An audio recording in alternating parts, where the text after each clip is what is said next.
Earlier today, we've seen somewhere around 50 inmates released as part of the new Labour government's plan to free up prison space. It's cases like this the government wants to see sped up. To do so, a package of reforms, including a major shift away from jury trials to try and clear a backlog of nearly 80,000 cases.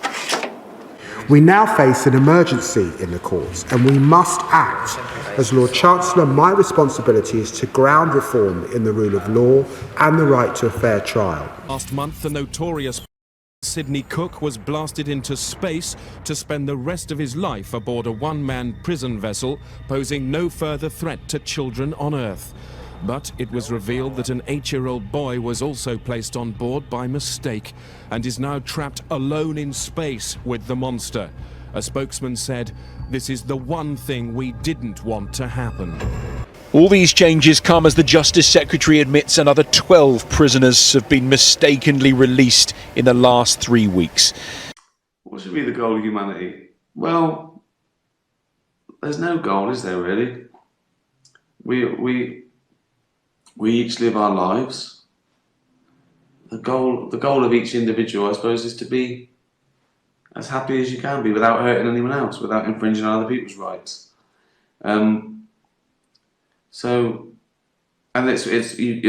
probably a list of things that make each person happy.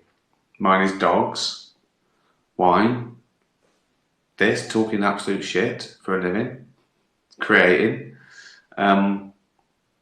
What else? You know, all the usual things, friends and family and all that. Work, learning. People always forget that.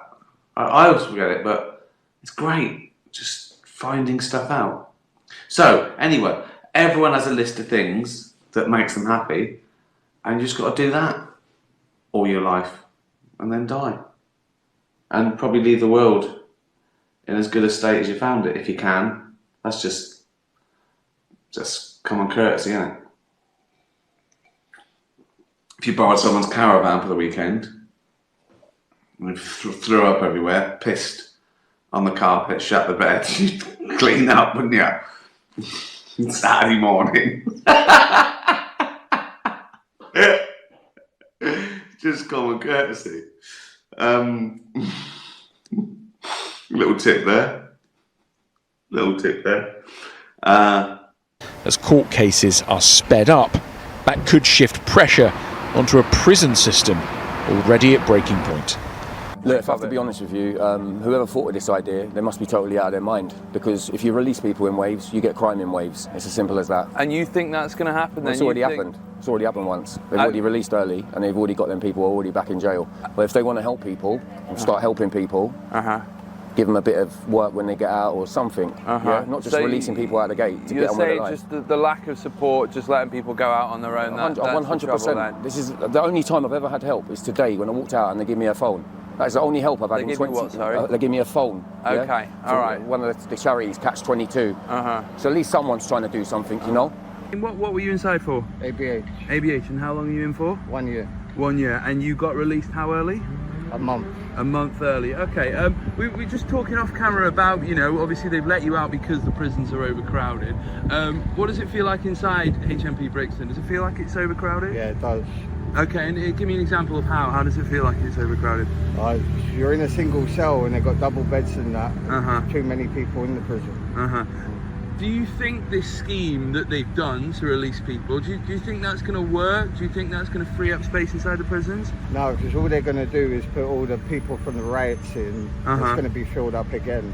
And no one's getting any rehabilitation. So it's not actually going to bring any of the sort of prison population down, or free up space, sorry. They're just going to empty it out and then fill it up with new people. Really? And then they've got the backlog from COVID.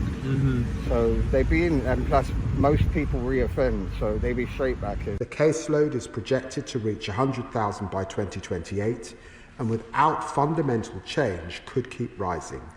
meaning justice will be denied to more victims and trust in the system will collapse. Mr. Speaker, to avoid that disaster, I will follow Sir Brian's bold blueprint for change. First, I will create new swift courts within the Crown Court with a judge alone deciding verdicts in triable either way cases with a likely sentence of 3 years or less, as Sir Brian recommends. Sir Brian estimates that they will deliver justice at least 20% faster than jury trials. And whilst jury deliberations remain confidential, judges provide reasoning for their verdicts in open court. So this will hardwire transparency into our new approach. And today there's no such thing as mental. Everyone's got an excuse. Everything's a fucking... You know what I mean? It used to be he's mental. But now, no, he's not. So... I said to Parliament a few weeks ago, I released data at that point, and there had been 91 releases in error up to that point.